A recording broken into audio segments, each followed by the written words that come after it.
మరి లోకంలో ఎన్ని రంగులున్నాయి? అవి ఎలా ఉంటాయి?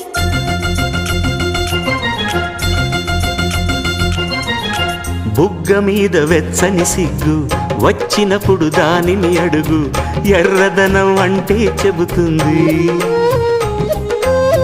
పెదవి కొమ్మ పూసిన పువ్వు అందమైన నీ చిరునవ్వు, తెల్ల రంగు అట్టా ఉంటుంది. నీలో నిలువున పులకలు రేగిన వేళ నువ్వే పచ్చని పైరువు అవుతావమ్మా. దిగులు రంగే నలుపు అనుకో, ప్రేమ పొంగే పసుపు అనుకో. భావాలను గమనిస్తుంటే ప్రతి రంగును చూస్తున్నట్టే, చూపులు ఎవరివైనా చూపించే లోకం ఒకటి.